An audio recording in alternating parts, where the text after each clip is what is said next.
Okay, welcome to the June 15th joint subcommittees of policy and finance for the Brookline School Committee. I'm going to go through the agenda. So the first thing is approval of the May 25th, 2022 Finance Subcommittee minutes, which is an attachment. I'm going to move them. Can I get a second? Second. Thanks, David. Okay, Andy, how do you vote? Yes. David? Yes. And I vote yes. And then second thing is approval of the April 11th policy subcommittee meetings. Can we get a motion to approve? I'll move that we approve the policy minutes. Thanks. Second? A second. Okay. And Jen, how do you vote? Yes. David? Yes. And Andy, are you on policy too? Yes. Okay. Okay. And I vote yes. Yes and yes. This is weird. I'm like, what's happening right now? Okay, and then approval of grants. Sorry, I looked at this a while ago, but I haven't looked at it recently. So this is the $50,000 for the racial equity fund, racial equity grant fund. This is for the staff line, I believe, that we discussed at the DEIJ committee. To support the assistant director, director for educational equity. So is there any questions or anything like that on this program for Sam or anyone else? Andy? So is my understanding correct that this is a 2-year grant that will support part of the salary for this position, but at the end of those 2 years, we will become responsible for filling that gap for that position? That would be accurate. That's an accurate assessment. That's keeping in mind that we've added a position to the office. This isn't a third, so we have the line already there in the position. So this isn't a third. So so we would have to then look at if this is used to make up a difference in the budgeting capacity, because Janae told us that it's going to be hard to fill the role where we currently budgeted. If we're not able to reconcile that in our current or in the FY24 budget, then we'd be looking to offset or do something differently with that after the grant expires. Jen? I'm sorry, I could look this up, but if someone could just tell me if I missed it, who is the grant provider? BCF. BCF, Thank you. yeah. Thank you.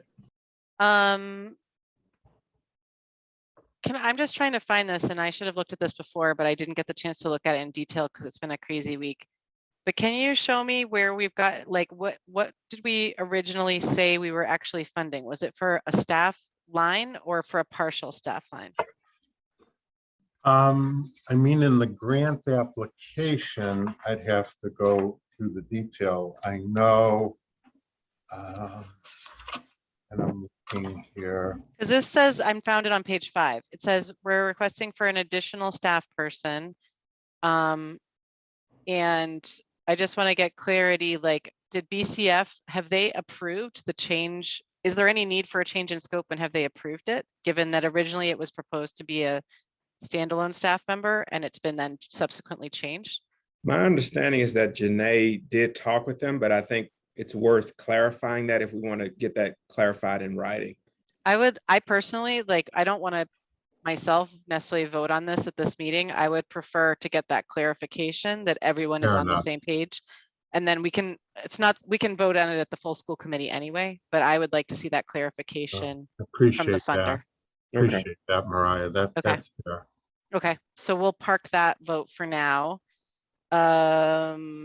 Sorry, not that it's a bad thing or anything, but just then we'll go through some of this relating to finance policy. But again, just getting clarity on these things. But next item on the agenda is FY22 budget updates. Yeah, and I'll take that on. Thank you. Now, we meet regularly. When I say we, the business, well, more in the business office staff has been meeting every week, and we've been focusing first on 22, then on 23. And right now, these are the times that you're running both.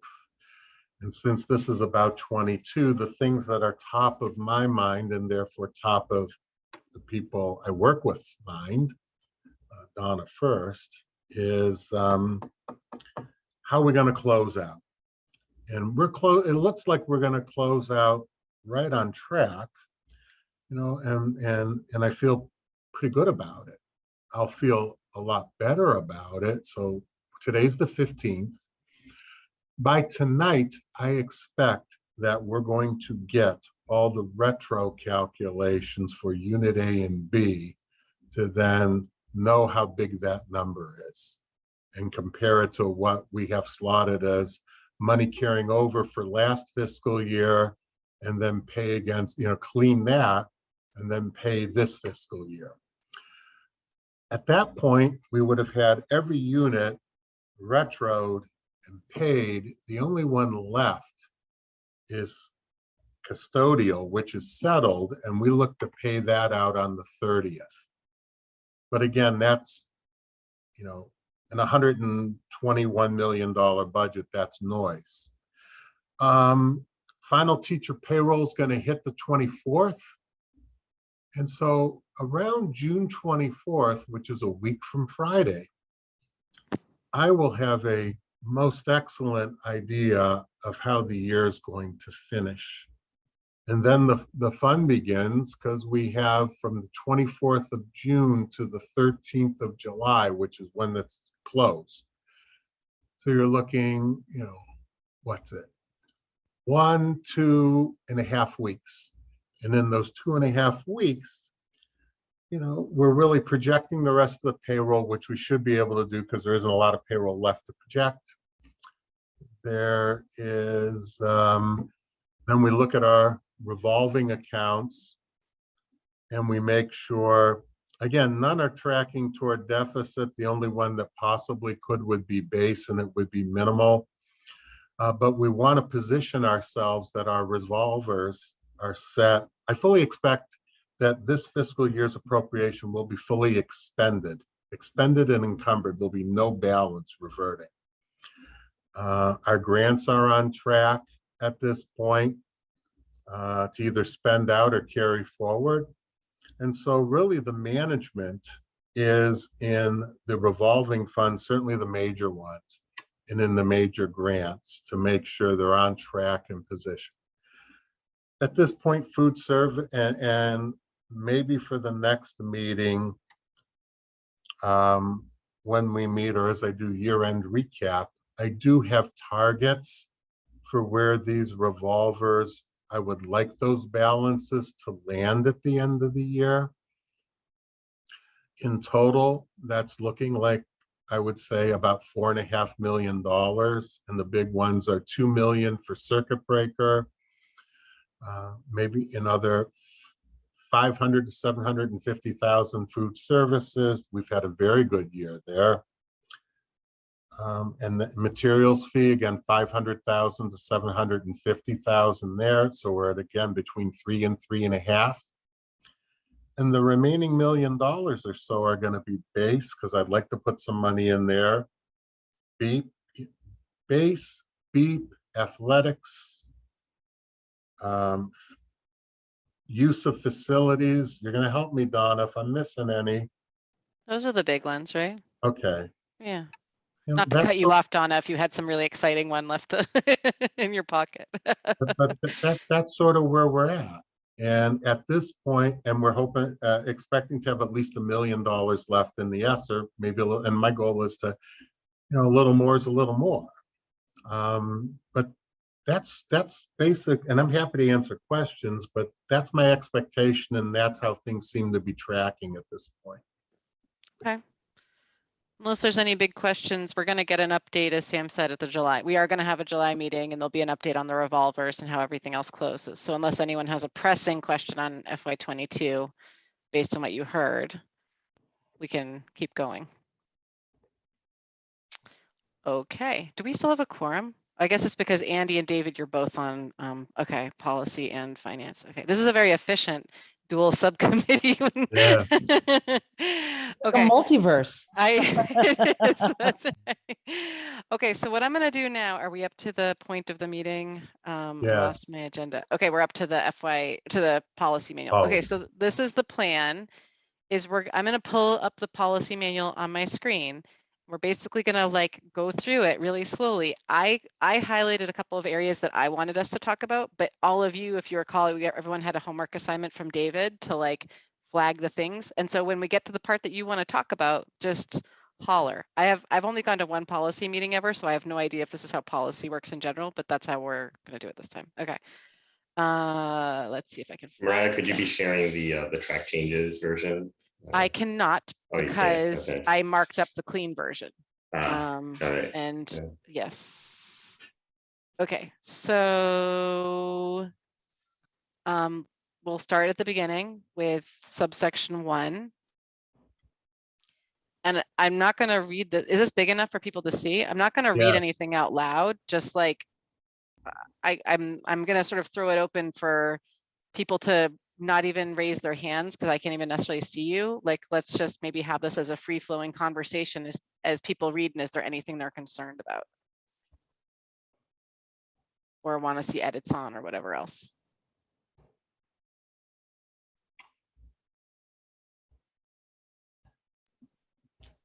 I think, Okay. Jennifer, no, I'm good on section 1. My first comment starts on section 2.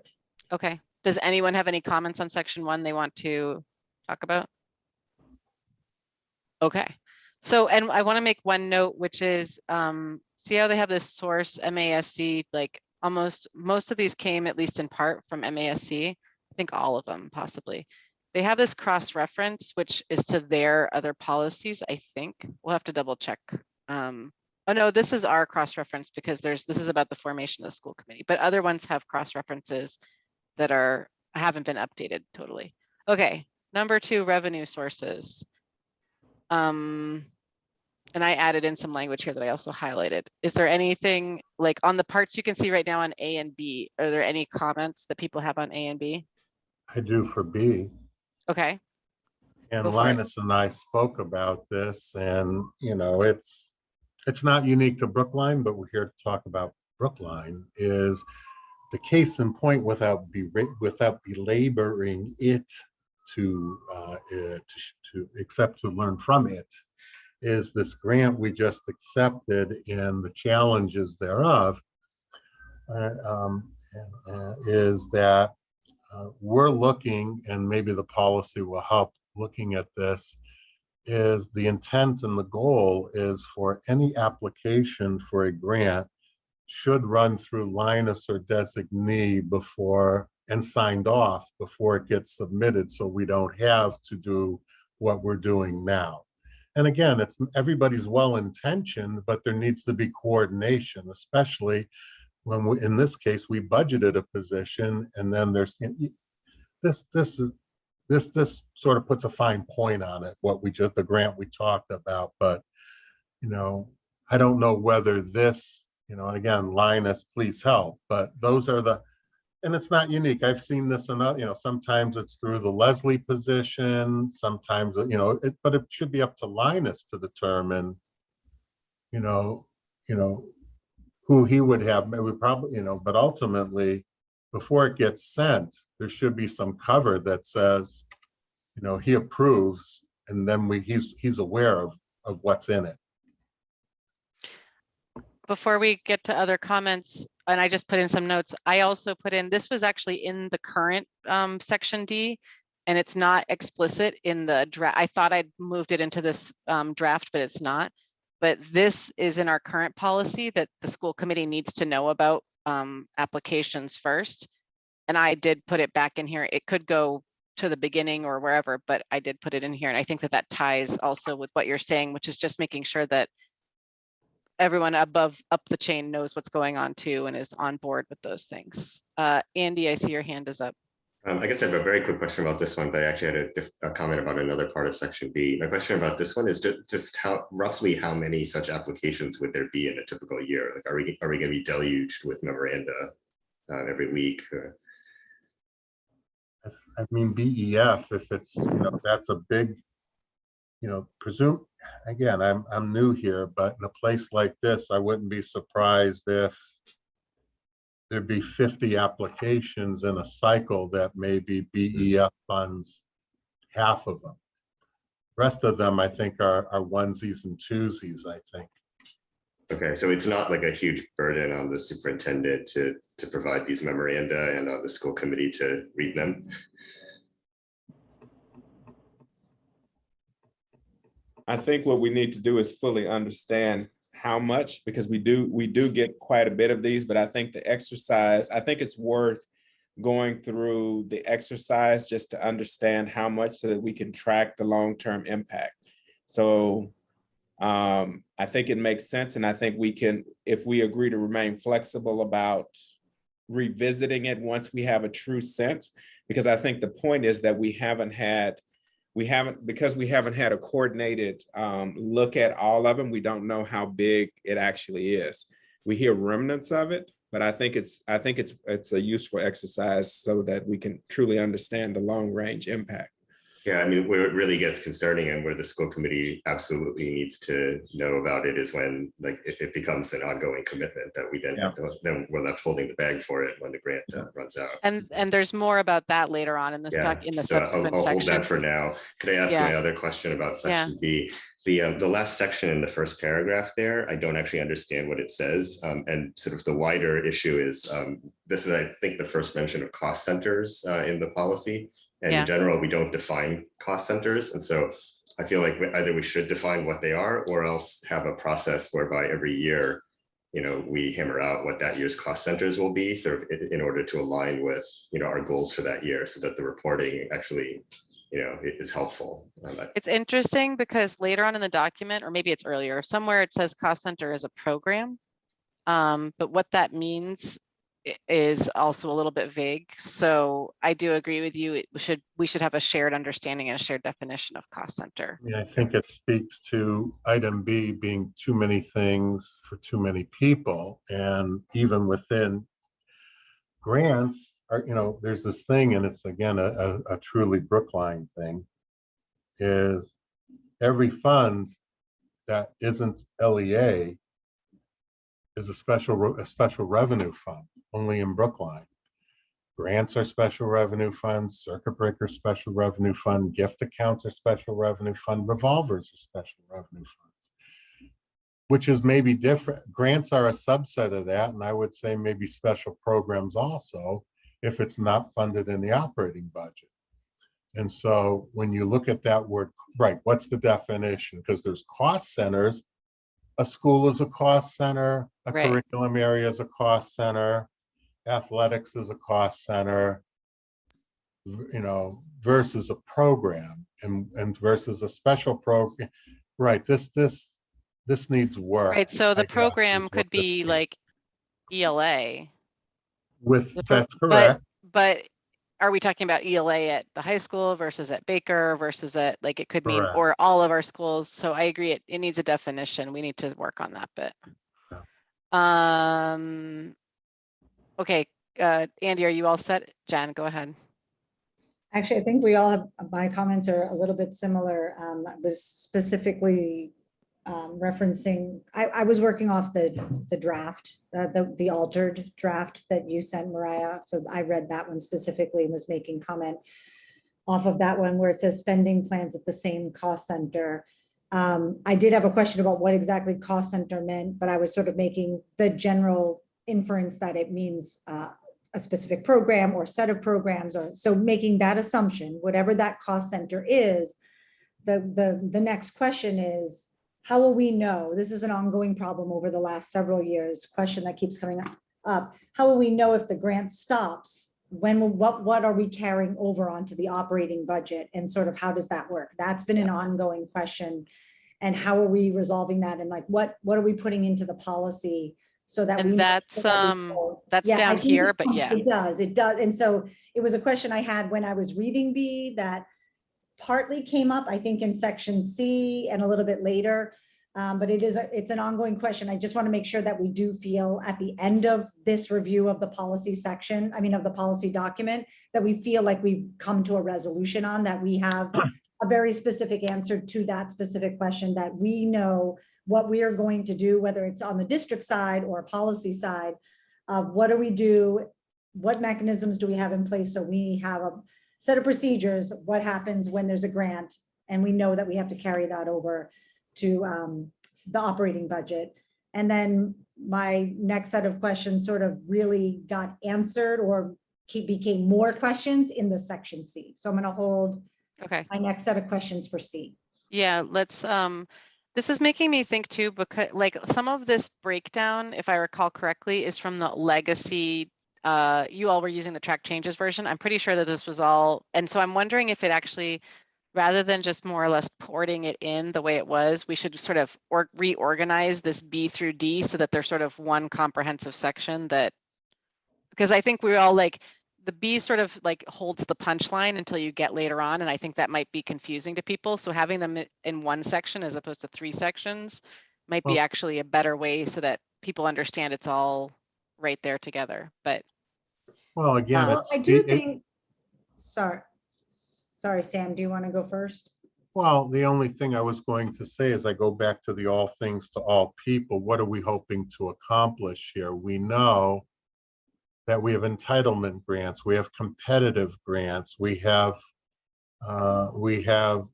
revolving funds, we have programs that, revolving funds under statute. We have programs that function as revolving funds.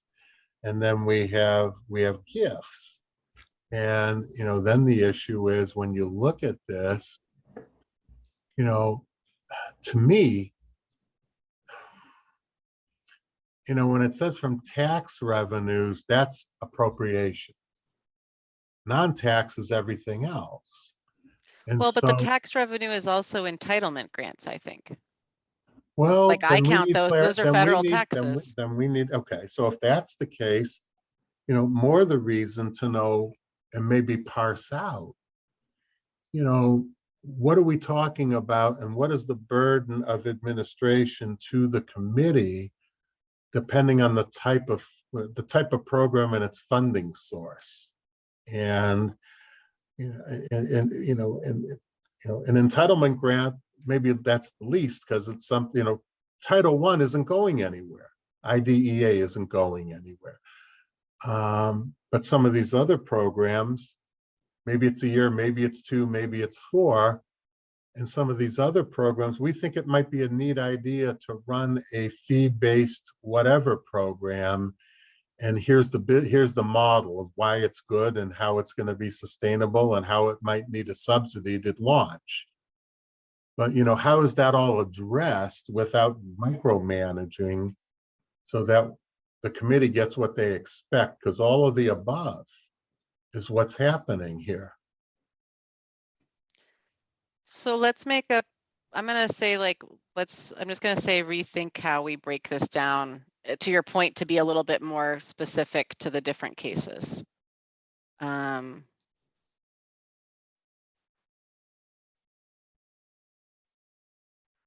Okay. What about comments on C? Can I go, or does someone else want to go first? Go for it. So for section C, my overarching question for C is more general before I get into the sort of Roman numeral, whatever, is how do we make sure that the gifts are, this is a really big question. How do we make sure that gifts are advancing the school committee's educational goals and core values of educational equity?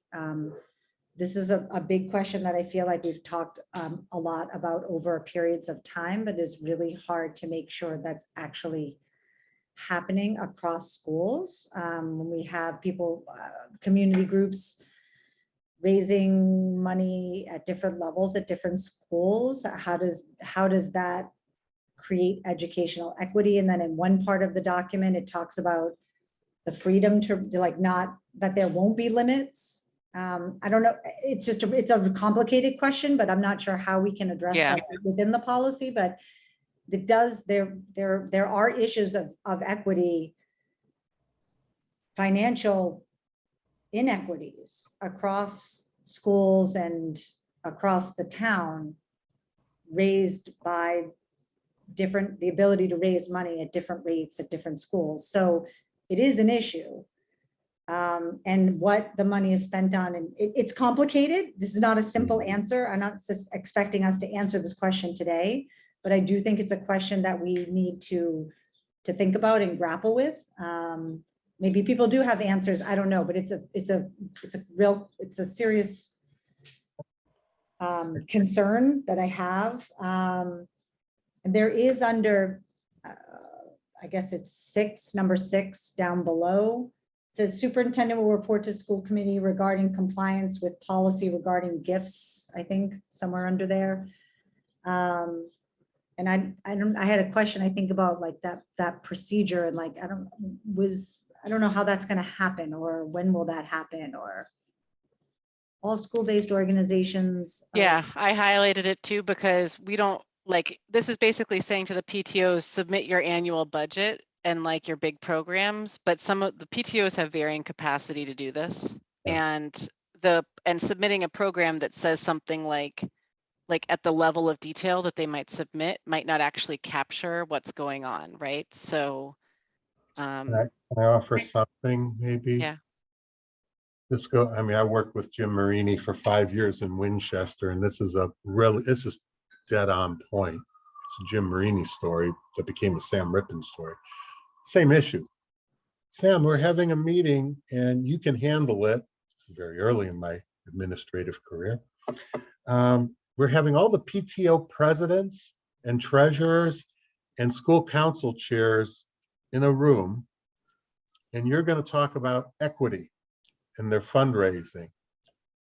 I'm lucky I made out without my shirt and everything being shredded, trying to talk about that, because it's a big issue.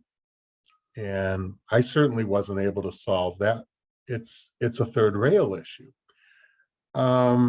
What I would say, and the worst thing that could ever happen, and I don't know if you all have experienced it, and nobody wants a donor to give a gift and on camera a school committee says thanks but no thanks, we don't accept it. That for a lot of reasons, and I don't know if that probably has never happened. Oh no, it's happened. It's happened. I don't, oh my God. But anyway, we don't want that to happen again. And so it's critical that the superintendent has the latitude to be he's the one that you empower to make sure that gifts are in keeping with the values of the public schools of Brookline, and that you have docket reviews anyway, and that these things, if they're not going to be accepted, the donors consulted, you say privately thanks, no thanks, and that's what you do. I don't know if this policy reflects that, but that's best practice in my view. The issue of equity with resource equity, I think what we've tried to do is try to level the playing field where you have the haves and have-nots through the operating budget. But that's a whole different third rail. Sam and Linus, could I make a request, which is that often we get these gift things and they're coming in, and I'm just going to pick on one that had a relatively big dollar amount recently. And it was the Gaga pit at Baker.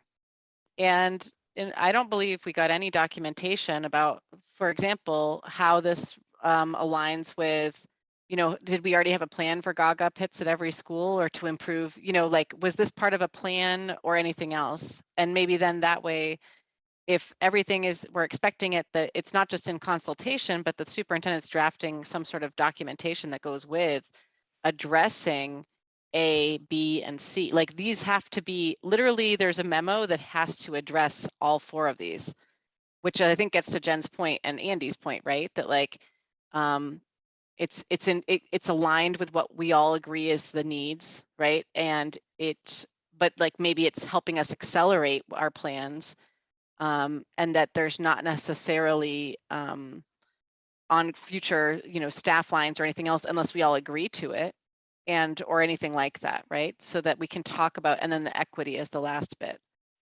And I think that it would be, I mean, I think in an ideal world, there would be some sort of connection between school councils, school improvement plans, PTOs, and sort of like that alignment of like everything sort of supporting each other to move in those educational goals all in one direction. And there are pieces of, things that we'll talk about further on in this document that I made some notes on, I think in like section 4, in the budget documents that talk about this a little bit more. But I mean, I think that's one of the ways that we can help advance the educational goals of the school committee and of the district and the core values of educational equity by like helping to align all of those pieces together. But I think that we need to maybe do some work around how to align all of those to like foster those conversations. I don't know what that work looks like. I don't know. It's just an idea. And maybe that's, I don't know. It's an idea. I think that what Mariah just entered kind of captures it. I mean, this at least forces us to have that discussion when it comes up at school committee. So if issues arise, I'd like to almost see like, it's like we have a standard cover page for every grant and gift, and it's like check, like explanation, right? Yes, why, yes, why, yes, why, right? Like, so that it's very explicit. So, okay, other comments on section C? I have comments, but I'm holding. Okay, so my question is, do we see how it says this bit about monitoring the available funds from investment capital donated? Is this even an existing thing? Do we have investment capital that we should be looking at invested funds, or is that all managed on the town finance side? I think it's more the latter, as I understand it.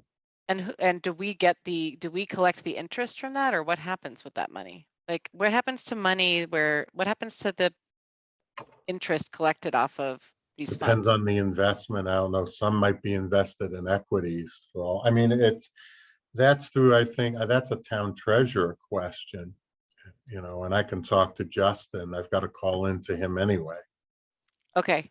But I'm there- gonna, because this ties, hang on one second, Liz. I just want to say this ties to a question that's going to come up on revolvers later on, which is basically there's a bit on this about how each revolving fund needs to have discussion about proceeds being reinvested and so forth. And if we have funds in revolvers that aren't accruing their own interest, like, or they are in revolvers, I should say, that are accruing their own interest, where that interest is going, I would like to know. So We're not getting credit for any interest. I'm sorry, Linus, you were speaking.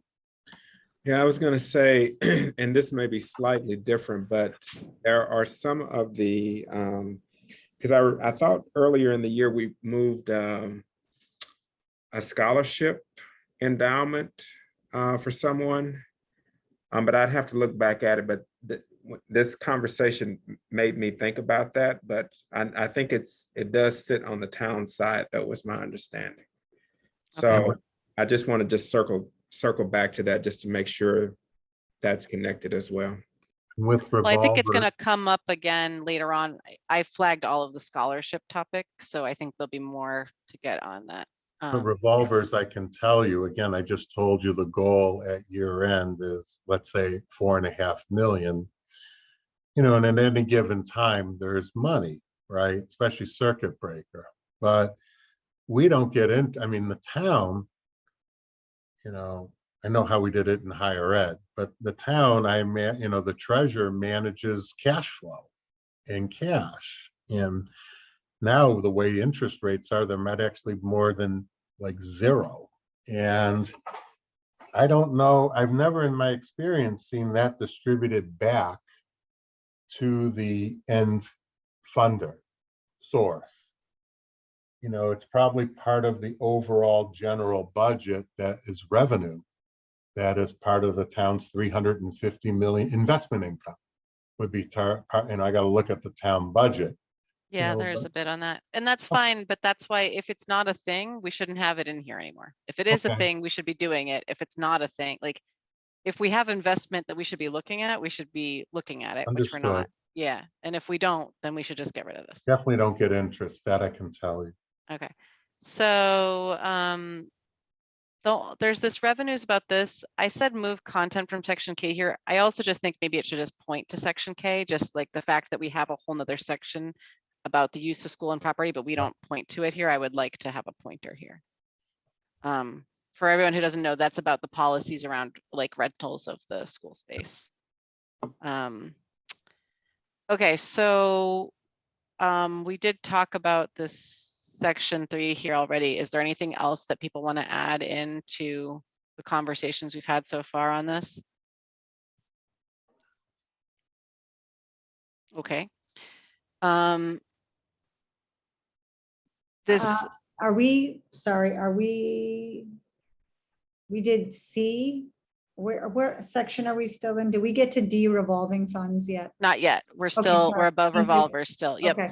And this school specific fundraising, and again, this goes to what I was saying about maybe we should just redraft this section a little bit, and I'll work on that. But it's the same sort of things, right? That we don't want people saying, like, I don't want a PTO saying that they're going to go raise money to fund a teacher. Like they shouldn't be doing all of this is problematic to me, like what people are saying that they're going to do, or if it's about capital improvements, like it worries me that we these two particularly. But I think it's tied into points we've already made about equity and about sort of committing the district to future expenditures.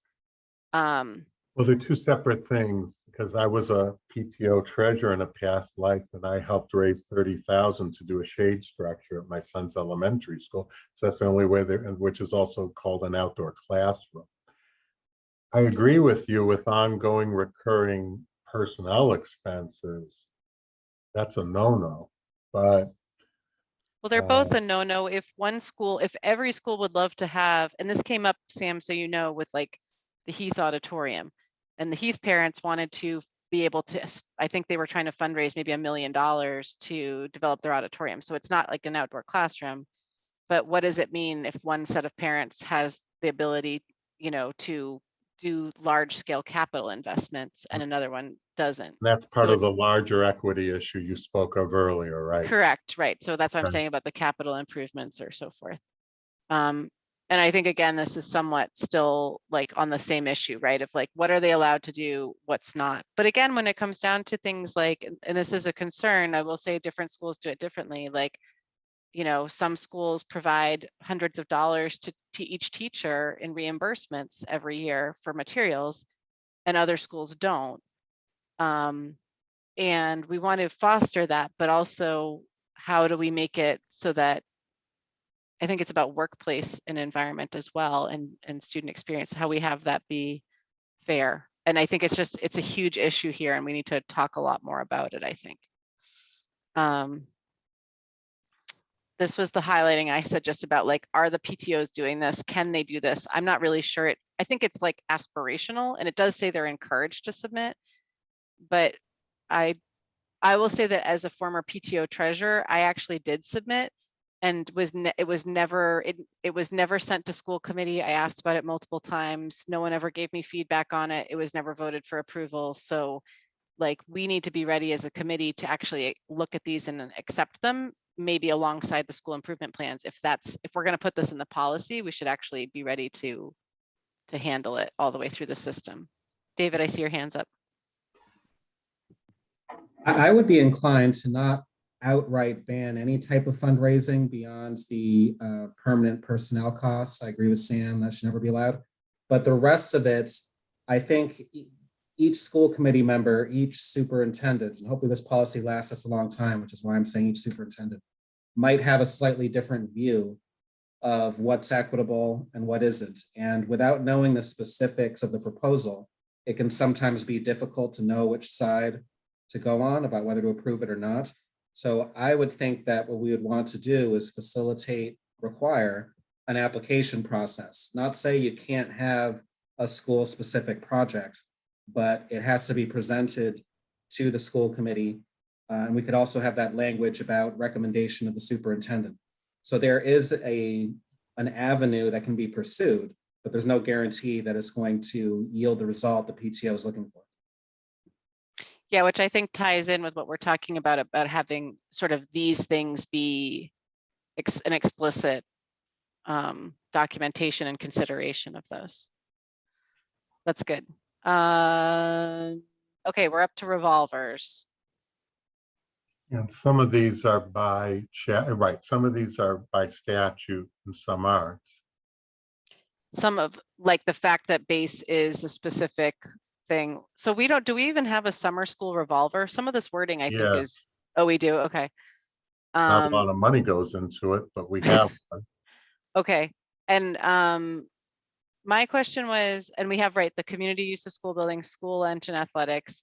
Yep. This is out of date though. Like I guess my question is, should we be also including, like, is there any reason are we required to explicitly list any revolvers? And if so, we can leave which ones and leave them in. But if we're only including 6 of like the 25 we have, why are we only including those 6? I mean, these are the big ones, but well, the one that isn't here, of course, is, and that's a third rail and another, right, as it was at the school committee meeting last week, was the materials fee. That's a revolver, but that's a uniquely Brookline thing and isn't by statute. But That's my point. Are we required to actually say, like, in our whatever these are? Not that policies? I'm aware of. Okay. Not that I'm aware of. I don't think. But I wouldn't bet my life on it, Mariah. I can find out. I would like to find out, because what I would like to do, if we go back to this guidance here, is like each revolving fund, and it also includes and this is my point of, as I asked earlier, whether the interest on the fund balance remains with the fund, limits on amounts that may be expended or retained, and other limitations and restrictions. So I think it would be very valuable I personally think that if we're going to list them, we should actually list them and include all those details where anyone can find them, because otherwise people have to go back through who knows how long to find out this critical information. So I think, Jen, did you have your hand up first? I mentioned that I had something under revolving, but if David wants to go, I've spoken a few times. David, did you want to chime in? And then I'll go. Go ahead, Jennifer, it's fine. Could you, Mariah, since you have it up on the screen, could you scroll down just a little bit more under guidance? Under guidance, that last bullet, This one? I think there's a verb missing, maybe under that. I was trying to figure out discrepancies between actual fund performance and break-even fund performance. Yeah, I just think that was a typo. And then the very last line, oh, you have it highlighted. Okay, I think you've already highlighted my biggest thing under here, which was, is this allowable? Because that has been the subject of great debate in past years. You're talking to one in pink down the bottom? This one, yeah. The very last line. Yeah, the one. I mean, no, I mean, this has been a very big thing. No, what there are statutes about balances you can carry as a general rule. USDA says you can carry up to 3 months of gross revenue, which for this place, but carrying balances is not the same thing as transferring balances. And this is about transferring balances, and that's the bit that we've been told is not legal. No, and nor would I recommend it in any way, shape, or form. Gone. Okay, so my suggestion would be that we strike this from our policy, because there it goes. That's why I was like, that's in our policy, but we were told like 2 years ago that's illegal. So. Right, I was like, oh no, this is a problem. I'm a liaison to a group that no go. Okay. That was the big piece of my comments. Thank you. Okay. I just want to, and I know, David, you had your hands up, but I just want to say that in general, what I'd like to see is that this revolving fund section essentially has this guidance bit about what we expect of revolvers. And then if it's appropriate, we include the list of revolvers, and that should be the principal sort of, and then the expectations on management. And the only thing of this, I'm sorry to interrupt, the thing about, I wouldn't list every, because, well, because they may change, but of course they have to be created and approved by the school committee. Right. Okay. And my understanding is that, I don't know if it's town policy or state policy, that everyone going forward now has to be approved by Town meeting. town meeting, correct? So there, this is a big deal, and it should not be hard for people. We should have it, in my opinion, very prominent in our policies We know what when they were are. established, et cetera. So When they were established, I'd have to go back. I mean, again, I can't speak to exactly when every fund was established here, but some of them going back might be more difficult, but we can just say going forwards, having that, like effective Sure. now so that people can track it. I did highlight this bit about each revolving fund will be managed for break-even annual performance. I don't think that that's correct, and I don't think we should include that. No, because that's not, well, annual no, I think that's too narrow. I Right. mean, for sustain, each revolving account will be managed for long-term sustainability of the fund. Something like that, I think, sounds a lot better in what we in practice try to do.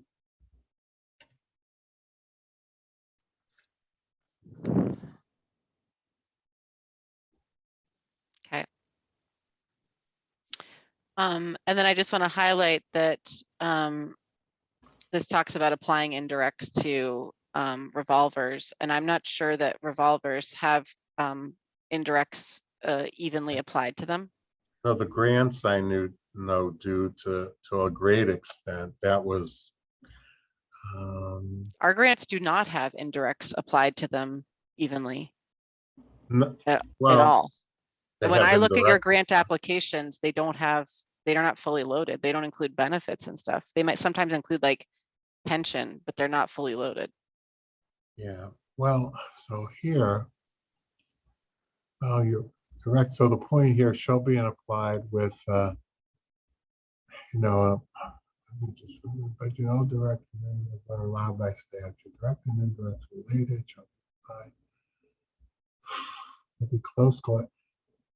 I mean, right now I have a close collaboration with Justin, and that should happen all the time. I don't think that was the case. I would go as far as to say I know it wasn't the case prior to my arrival.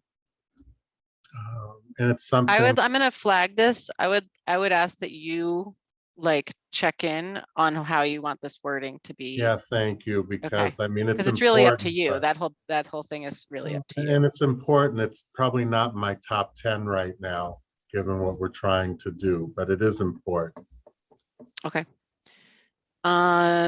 Okay, post-secondary scholarships. I'm gonna throw out a provocative question. Is this an appropriate function of the school district, especially when we have other scholarship granting organizations in town who manage similar programs,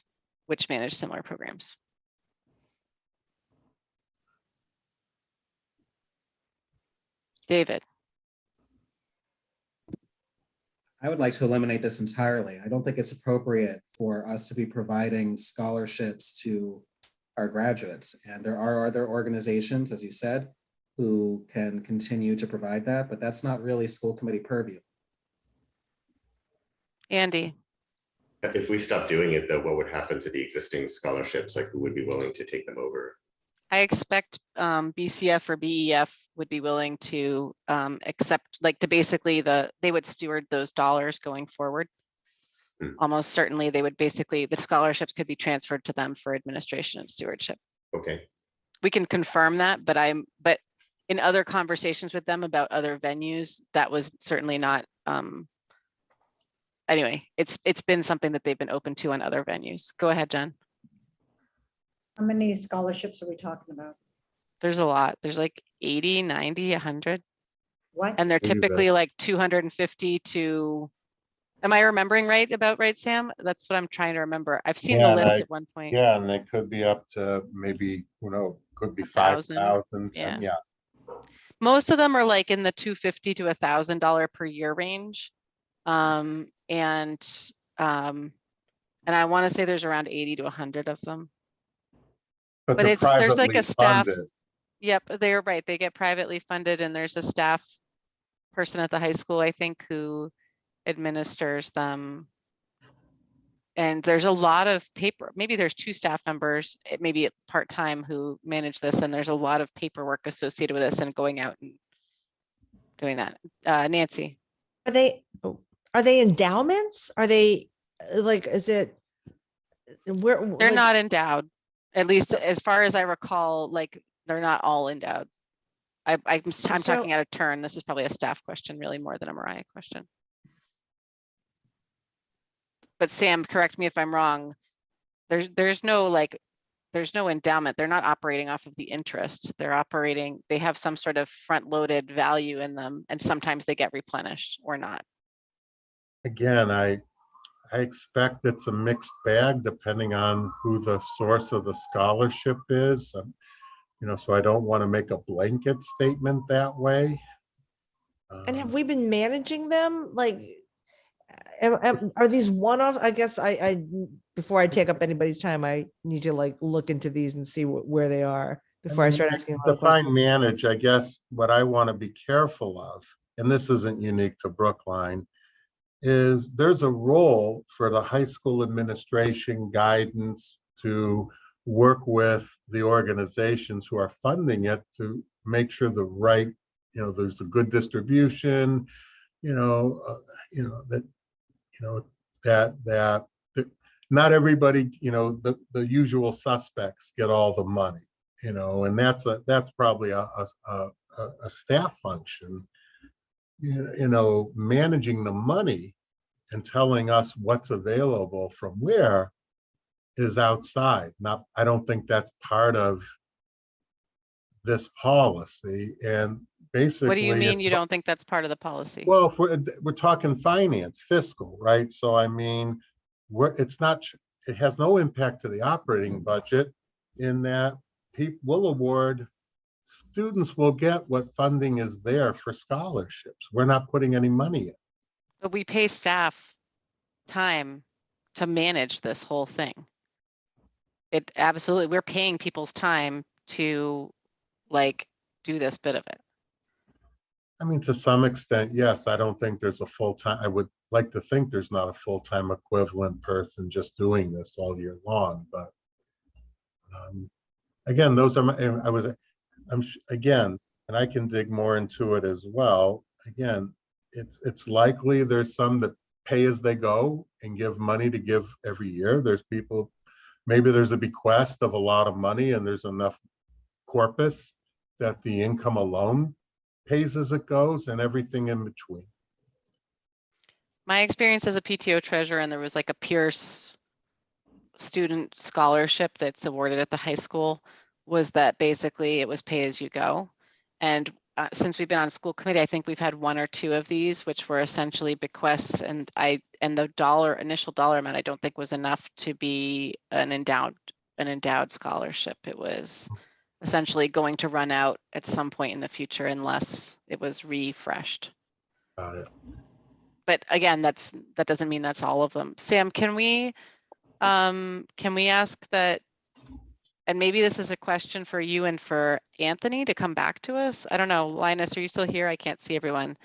But I think it would make sense before the school committee made a decision on this bit either way, that we hear from the high school and from the finance side about how this might go down if we were to say that we weren't doing this anymore. That's exactly my thinking, and especially with students that have just graduated, understanding what the payouts are, all of those types of things if there's summer. So just to try to understand it a little bit more. Yep. This would include talking to BEF and the community foundation and confirm that they would in principle be willing to take over the administrative burden. Are you asking for it to include that? Well, I think it ought to. I mean, I wouldn't want to just stop doing this if it meant that that nobody would get any of these scholarships in the future.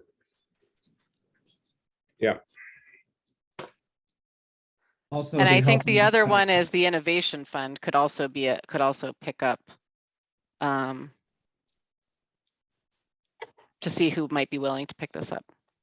Go ahead, David, I interrupted you. I was just going to say, I think it would also be helpful to just have a list of all the scholarships we have and whether they are annual or one-time only. It seems like it's a mix of both, just to have an idea of what exactly we're dealing with. I agree with Andy. We certainly wouldn't want to harm any students who are in part relying on scholarships that they've already earned. And that's not something I would want to do by limiting this policy. There could be some kind of phase out, but ultimately, I don't think this should be a public schools of Brookline responsibility. I completely agree. We would not want to have anyone who's been offered a scholarship should continue to receive that through the lifetime of what they've been given. Jen. No, I just wanted to echo that. And I don't want us to lose the potential for students to have access to these scholarships in forward years. So I would want us to be able to secure some sort of mechanism for someone to manage these scholarships so that students would have future access to them, as well as existing students who may have promises of, have already gained them. So I think it would be helpful to sort of understand the scope of them, the dollar amounts, the sheer number. I had no idea there were, we've been approving them. We don't approve this volume of them. So it would be educational to sort of see the number and the dollar amounts attached to them. That would be helpful just to understand, and it would be nice to know if there were folks in the community who might be able to help us with this work, to help students with this work. The one thing that I think people don't appreciate, I'm not saying anyone here does, but I'll say in general, the people it's one thing to have the scholarship, but as we think about offering our students more scholarships, people who are professional fundraisers and stewards do a much better job actually of sort of fostering the kinds of funds that and achieving this than maybe is being done at the high school through a sort of, which I know they're also trying, but it's, this is not necessarily their day job. So, okay. Any other comments we want to make on the scholarship section? Okay, moving on to section 3, cash and funds handling. I have some highlights on petty cash. Does anyone? Oh, go ahead, Jen. Is this an old hand or a new hand? I'm sorry, I'm going to take it down, although Okay. I have some thoughts, but I'm going to wait. I don't want to hear what you have to say. The question is, do we even have petty cash in schools anymore? Should we be deleting this section? Given that we have procurement cards and everyone on the planet uses, some places don't even want to take cash anymore. So should this whole section just go? David? And that, just to FYI, that was a question for staff. It wasn't a rhetorical question. It was a real question. I think the whole section should go except for maybe one line, just saying that the district will not use petty cash accounts, just to make that clear for everyone, because that's something we've been trying to move away from in recent years anyway. Sam, Linus. Oh, Andy, I see your hands up too. Yeah, is it the case that all of our families are able to use other forms of payment? I mean, I don't want to abolish cash altogether if it means that not everybody has a credit card, not everybody's on Venmo. I want to be super clear just here that we already have, there's no cash allowed for field trip expenses. They cannot take cash for field trip expenses already. Even though they do, it's against our current rules. Well, but should it be if it means that we might have some families who have no ability to pay without using cash? I'm not sure that's true, but anyway, Okay, go yeah, ahead. well, I'm asking, right? Yeah. Can we get answers from the question before we get to you, Suzanne? Can we get answers from staff on do we even have petty cash anymore? And then Andy's question is, are there families who would not be able to otherwise pay if we didn't accept cash? I'll try to answer these in the order. First of all, we've tried to manage a lot of this petty cash. So petty cash, as I've always understood it, is for things that come up that people don't take a PO, something's an emergency, like that. And besides, it's not even so much the exposure having cash, it's a pain in the ass to manage. Therefore, what I've done is I've instituted an expanded procurement card policy where each of these schools have a P card, and that avoids almost entirely the need for a petty cash. And they have a sufficient limit on them, and the principal manages them. You know, I had one today. I need to go and do this. You got a P card? Oh yeah. Well, use it. Oh yeah. Okay. And so I think this has largely been addressed with the procurement cards. Now, cash. And again, at high school, we have 3 P cards because of the size of the high school. We've taken that into account. Now, cash for other stuff. We're looking for food service accepts credit cards, food service accepts ACH, food service accepts cash, because I just had to tell Linus, poor Donna Chisholm, and I think she's still on. She says, Sam, you're killing me. Well, not me, but the food service department, because it's getting near to year end. And it's like Santa Claus on Christmas Eve with the bag of cash. And that's really not what we want. And so we certainly want to have policies that say cash needs to not be held. It needs to be, so I think I'm going to answer this 2 ways, right? First of all, it's legal tender. We want to discourage the use of cash because cash is fungible. But we can't I don't want to outright ban it for payment of things if I can help it. But we want to turn people to payment platforms that allow for credit card, ACH, and the like. Venmo, I have a Venmo account only because my kids knew how to set me up. But for me to try to institutionalize that here, I'm not ready for prime time for that kind of stuff. I got to tell you. But I think getting cash, I want to operationalize and institutionalize that cash should be deposited within some number of business days, that it doesn't sit. You know, not months, not many months, not weeks, days. I hope that helps, but that's sort of where my head is at. Can I, before we get to Suzanne and Jen, just one clarification. You're saying basically we don't want teachers to take the money and sit on it, essentially cash. We don't want anybody to take money and sit on it. Yes.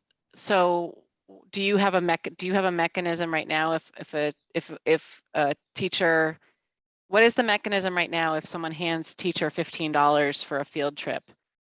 Where does Go it to the school secretary would be my view, but has that been documented? But I'm telling you, that's a best practice. Okay, so, but I'm saying, should we write something like that into the policy where only the secretary, for example, is allowed to take the cash? I would say yes. So something like by anyone except the school secretary.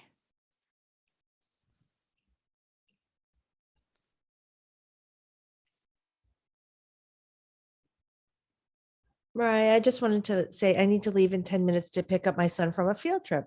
So Okay. I just wanted to say, excuse me when I leave. Okay. Suzanne, go ahead. Yeah, okay, so I'm gonna show my age, my generation, but I'm having trouble giving up all cash. I think there are families who deal with cash and want to. And I think sometimes it's not gonna be the secretary who's gonna collect it. It could be the classroom teacher, it could be the Scholastic Book Fair, whatever they have. I just, or fair, or whatever field, I don't know, whatever. I'm having trouble thinking. But the book fair is handled by the PTO, right? It's not handled by the teachers. Just to be clear on that. I don't know. I mean, my experience as a treasurer was that Yeah. teachers were showing up like, oh, I just found this bag of money in my drawer from, I think it's from a field trip 3 years ago. Or conversely, I collected all this money for the field trip and now I can't find the money. Right, but so what are you gonna have them do instead? They're all gonna. Checks. But not, Checks. not everybody has that. Well, that we have this, Mary Ellen had said like 3 years ago, the same system that we could use to add in money into our school lunch accounts, people could basically sign up, pay for their field trips that way too. And Sam, it's my understanding that you're working towards that, right? Where people will be able to, in the same way we can add money to our school lunch accounts, we can do that for field trips.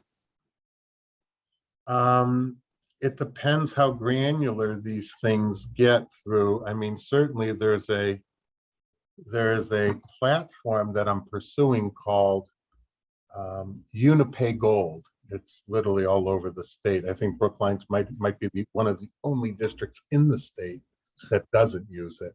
I know that's shocking. Anyway, they have a great platform that, again, I'm looking for the bigger things. Beep tuition, they accept credit cards and they charge an upcharge. You can do an ACH, it's like 25 cents to do it. And you can set up any myriad of fees, programs, no matter how large or small. I think for the $10 field trip, I think, then it gets unwieldy if we have 500 items on the platform. But certainly I think that's something we can look at, but I want to get the low-hanging fruit on that platform. Again, the beeps, the athletic fees, all these other things. I know we just have all these different platforms going all these different directions, and I'm trying to unify and simplify and make it more user-friendly for both the parents and guardians and for the people who administer it and staff. Why don't we just delete this bit out and just say the school committee discourages it and endorses stringent administrative regulations, and it's up to you all to deal with the details on does everyone else, like, what do people think about just that? We discourage it and we want administrative, and like, that's it. But how it happens and the rest of it is not our bailiwick. And Jen, I see your hands up too.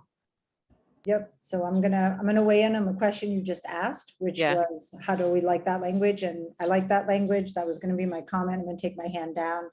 I think we should encourage alternatives to cash, but I don't think that I think we can discourage the use of cash, I guess is how I would say it, but I don't think we are yet in that place. And I think there are families for whom that is their preferred method. They may be getting paid in cash. That may be their comfort. There may be a technology issue.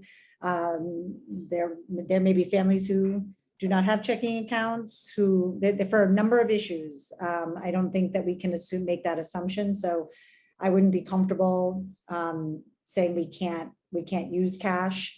But I think we can definitely, I'm all for us streamlining and trying to make it user-friendly, because I think right now, I don't think the systems that we have are super user-friendly. I think we know that. So I definitely support Sam's idea to streamline and make it user-friendly. And we do have our financial assistance policy, which I hope that we will also revisit. And so that will help. And we need to look at that and see how that applies to, like, whether or not that applies to, I think it applies to field trips. I haven't read it because it wasn't part of the. It does, right? So that also. Well, it applies to not to domestic field trips. Like, it doesn't apply to certain other things. Day trips. Day trips, right? Yep. So that's my feedback on that particular issue. David? We have some idea as to the discrepancy between money that's charged to families and money we take in that doesn't get reported. Do we have some idea of that? If it's not taken in, it's not booked. And if it's not booked, then it didn't occur. It's like the tree in the forest. If it fell, but if you weren't there, you didn't hear it. So more the reason to push people through portals and make sure. I mean, you can reconcile meal, if we're talking school lunch, which is the most it's our biggest revolver, and that is in every district. We run 3.6 million through it. Of that, in a normal year, how much of that is cash? maybe a couple few $100,000, but that's a couple few $100,000 maybe. And so how does it go into somebody's pocket and how do you know? You know, it's hard. I'm not going to lie. Somebody, you know, they do it often enough, people get caught, you know, but I think you put in procedures and policies, you have turn-in slips, turn-in sheets. You know, I caught somebody when we counted how many cookies were made and how many were left and what the money should have been on the a la carte. You know, and it's like, she got busted, you know, but I mean, I think it's best practices as best you can, you know. I want to and keep us on the policy since that sounds like it's more on the regulations and admin I regulations. agree. But we all I agree we agree. can, and it's already 6:12 and we're only on section 3. Well, Although many of the stringent, later, I'm sorry, back to the, it just goes to Yeah. back, stringent administrative regulations covers it. yeah, exactly. Anything else on cash and funds handling? This would be our sort of proposed, it's short and sweet now. Okay, keeping on going. Fiscal year. Fiscal year and budget. Yeah. Any comments on what's on the screen on A and B right now? No. My comments were just, I'm not saying there's a problem, I'm highlighting some of them. Just to note to everyone that what we're saying here is preliminary and final budget is on our website and the supporting detail in OpenGov as determined by staff. That's, Yeah. I think, what happened this year. It was a change in previous practice. And Yeah. I'm just articulating that and highlighting it to everyone so that they see that. Yeah. And then the other thing I highlighted is that the budget is also about relating to the school improvement plan. So just that's also like called out explicitly in here as part of the budget development. Sections, oh, David, were you on A and B or on section C? Section B, Okay, although maybe it could be in C, but I do think we want language somewhere roughly in this area that articulates that we are going to have some kind of measurable metric by which we evaluate our budget. That was something that came from BFAC. It doesn't make a lot of sense to me because how do we really evaluate something if we don't have? I think it is in here. Okay. Let me, here it is right here. Performance management metrics. That's right. Okay. Yep. Comparative.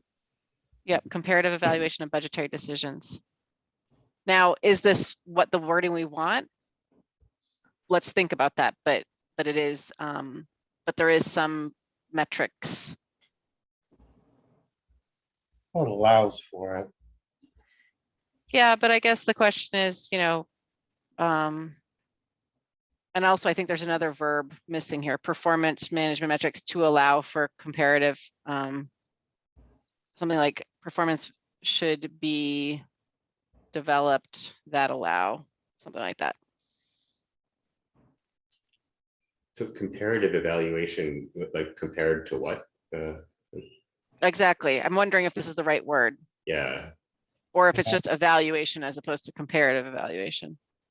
I think What are we maybe evaluating? opportunity costs. So if you approve one type of budget, what does that come at the expense of, both literally and figuratively? So I think having some language in there about evaluating opportunity costs of certain budget paths. But I think that like if we limit it to comparative, we can only do comparative. And if we have it just broadly evaluation of budgetary decisions, that can include comparisons and trade-offs, as well as just other metrics that we might choose to see. Fine. And I don't know about including this wording of to the extent possible. I mean, there should just be some sort of metrics. Right, there should always be some kind of Yeah. metric. I would take out that qualifier. I'm just going to go back up to the top. Is there, I don't think no one else wants anything on A and B, right? So just going down to budget development. So I just like, a lot of this is sort of just like, oh, this is how we'll go. The superintendent's in charge. There's a lot of timeline developed in here. And I want to say that, so there's the budget priorities. And this is presented by the superintendent to this finance subcommittee and then adopted by the school committee. But I just want to point out that it's really it comes from the superintendent. So speaking about F-24, because that's the next cycle. So Yep. you would expect this September of this year, then November of this year for a budget that starts July 1st of next year. Correct. And this is historical, like this process, I think, is the historical one that I believe was taken from the earlier document with some modifications. So, you know, if we don't like this, that's okay. We just should talk about it. Understood. Andy, go ahead. Okay, so I see here that the cost centers come up again, here where it's clarified as meaning kind of a program. Yeah.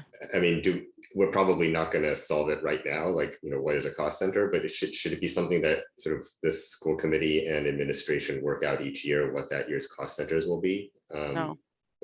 So you think it can be done once and for all? Yeah, there Okay. should be a definition of it, and whatever we decide it is, that's what it is year by I year. see. So you don't think Overall you don't years. think that we should define cost centers each year for reporting purposes in order to kind of track progress on the priorities for that year? No, but our cost centers are going to be things like it's either going to be schools or programs or a mix of both. And so, And like, do you think that will be like the relevant cost centers will be the same regardless of what the goals that year might be? yeah, If because you're we're always going confident to of want. that, sure, then let's do it once and for all. Yes. Sam, do you agree with me? I feel confident that the cost centers, I mean, we might have a new one or get rid of one, but like that would be because we got rid of a program or added a program or got rid of a school and added a school. I mean, That sort of more thing. likely it's going to be stable. Again, the definitions can be, how would I put it? You know, there's like a new enterprise fund, you know, or a new special revenue fund that, again, I gave if we determined we wanted to run, I don't know, we wanted to run a different kind of program. I'll give you one. We're developing a special education program and we're going to tuition in students. That's a revolving account. And then, you know, what does that look like? That's a new program. We'd want to analyze it, you know, and see, is that sustainable? How much is the operating budget going to be supported by it? Whatever. What's its capacity? Whatever it is. Versus a program that we're looking to establish new in the and being funded by taxpayer dollars. And maybe it's a new office of innovation in education. And it's going to cost $500,000. It's part of the strategic plan. And how is that analyzed to see if that's a good investment? You know, but again, I don't want to get too granular here. That's what the procedure is.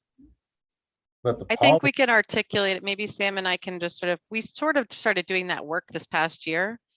And you all had in your budget book the sheets where you had like ELA, K8, ELA, 912. And so I think we can actually, and then it's something similar to what we did with the staff lines too, where we had that sheet and we looked at the detail. So I think that we can actually just nail that down and have it be standard. And if you look here, these matrix sheets are also requested. So we can clarify some of this, Andy, but like the idea that we'd be able to look by cost center, staffing centers by cost center, total budget and staffing patterns by cost center. Okay, I mean, Sam is speaking to my point a little bit about how that depending on what we're examining that year, right? It may or may not be worth it to break out, just as a random example, you know, ELL as a separate cost center, right? But we're always going to be running those programs. So I'm not sure what you mean by like, why would we not break out something by its budget detail? Just that like some things might need to be looked at in a more granular way on a short-term basis that we wouldn't necessarily want to burden the system with having to break it out, you know, forever by writing it into the policy. But, you know, if you guys are confident that you've hit on the right set of cost centers once and for all, then I'll trust you. Okay. Then we have this budget development calendar, and the school site councils. I just want to, I highlighted this too. School site councils are to be consulted in developing school budgets. Now, and I want to ask this to staff, are you actually going to consult school site councils, or are you going to use school improvement plans to develop school budgets? Because this is not the same thing as just using the school improvement plan. Well, the site councils oversee the development or in part of developing the improvement plans. So I think the general spirit of the law and the regulation here is that school budgets are shared with or through the site councils. Now here in the way our budget is currently set up, there isn't much discretionary funds that go into school budgets right now. And when I was a high school principal, you know, I had $50,000 or $80,000 where we talked about supplies or things that we were going to try to do for the year. So I think as it's written, I think it's fine. And we can be more intentional about making sure that that's actually happening. And then if we see a need that it needs to be refined, I think we can come back to it. But I think the goal right now is to start shoring up school site councils, start shoring up school improvement plans, engaging in these processes. And then as it refines or gets better, this may be it, or there may be tweaks that we need to make at a future time. So in the next year, when would you be consulting the school site council? So in this context, it would have to be earlier in the year, given our budgeting process. So that would have to be in the fall session, because once we hit January, budget's done. Okay, so that's the staff, you're all on board, like that's what you're gonna do, is you're actually consult the school site councils. At least Susan? having those conversations, making them aware of those processes early on, because because we go through the fall as our budget building season, and it gets locked in by the time it gets flipped over to January. Okay. Suzanne. Yeah, this again may be just unique to Boston. In Boston, we had to have our school site council sign off on our school budget. It was a requirement. Perhaps that was unique to Boston. I'm not sure why, but I take it we don't have to do that here. Well, the question is, so it's a matter of practicality. Again, how we've been operating for a number of years already is that they haven't been doing that. And so I think the bigger point right now is that the budget right now is built almost all exclusively staffing. So there isn't a bunch of discretionary, although they do have some funds, but it's certainly worth, we can add that to the process, but that's not I wouldn't have that as the policy. I think that's more of the regulation of how it's actually implemented or executed. Yeah, I don't think that's in statute, Suzanne. Yeah, so it must have been in contract or something that Well, Boston. or it's Boston specific, but not state Right. statute. Yeah. Yeah. And I guess my only concern, define consultant, right, is really what it is. And I think we certainly want community engagement, and we provide opportunities for that. We could always maybe provide more. The timeline always turns out to be tight.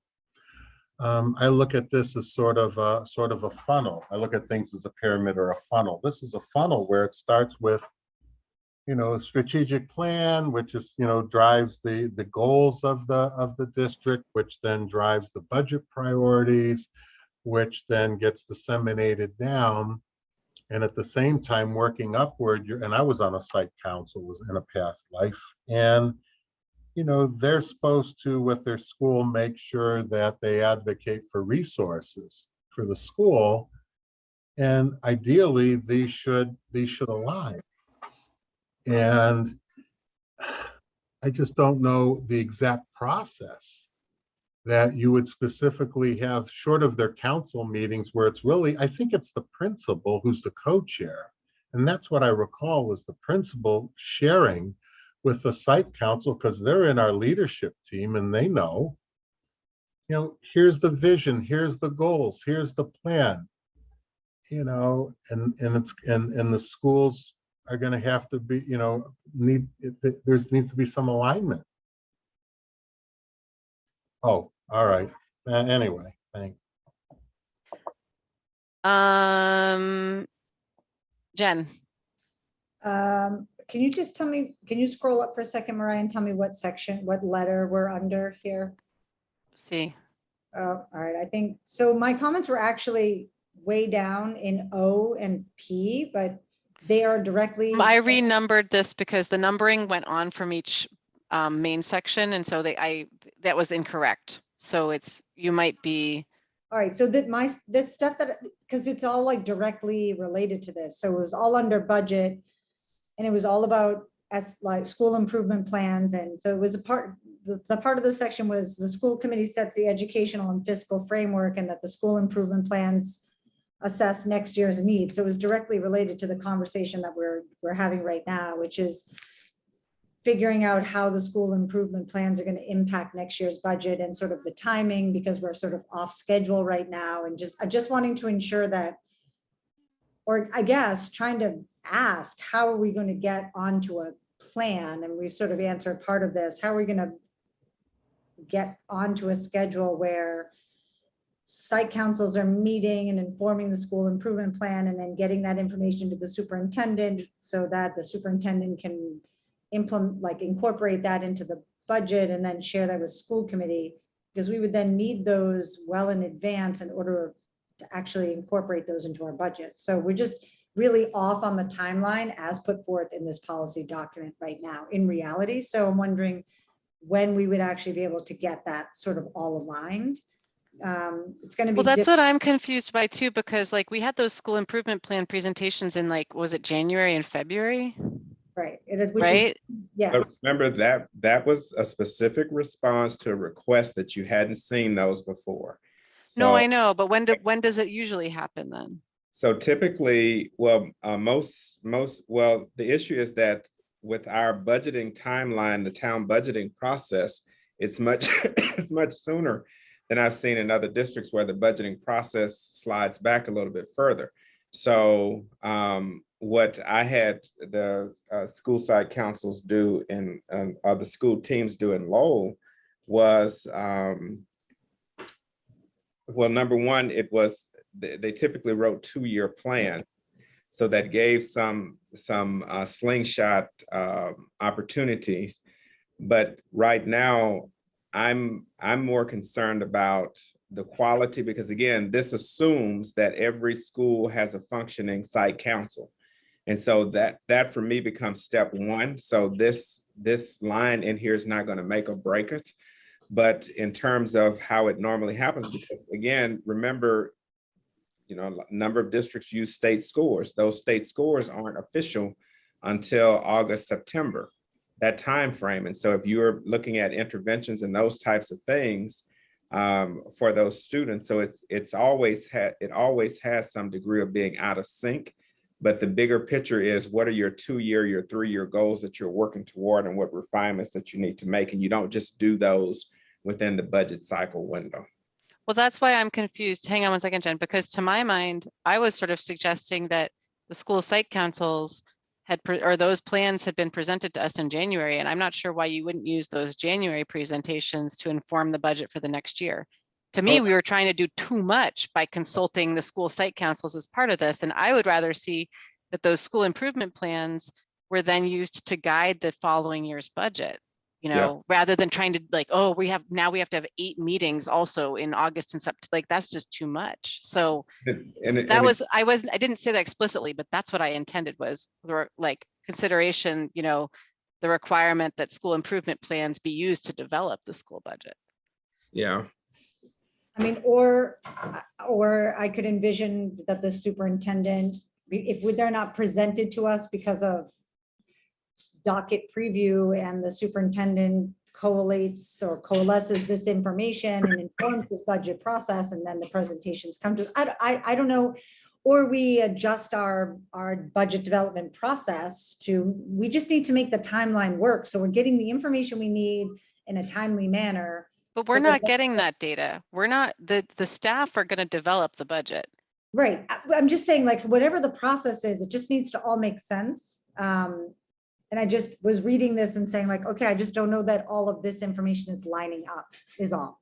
Yeah, I David, mean, we don't need this, necessarily need that information, but the way that I was reading this, I wasn't sure that staff were gonna get the information that they needed in time, the way the document was written. So we should just make sure it makes sense and works for people so that they get what they need. That's all. I was just going to second what you are saying, Mariah. I don't think it's an efficient use of time to be meeting with every school site council prior to developing a budget that's already on a tight deadline. And it seems to me that that's what the school improvement plan is for. And that's a form of checking with the school site council. So perhaps Exactly. if it's made clear to each school site council that their school improvement plan is going to be utilized, in part at least, to inform on the broader PSB budget, then each school site council can take that role very seriously. I'm sure they already do, but having a reminder doesn't hurt.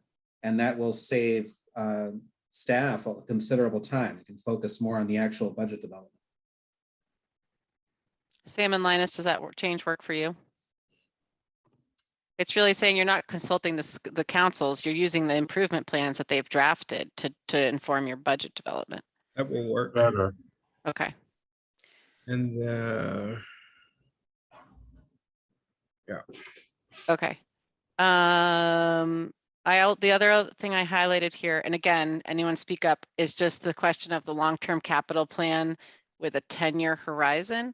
The CIP is a 6-year horizon.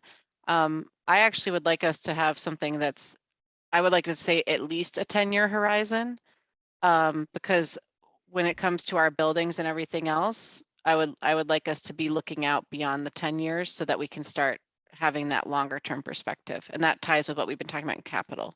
Does anyone have a problem with that wording? Okay. I mean, the only thing is what we do, like I had mentioned, is what we submit is 6. But I guess we would just submit the first 6.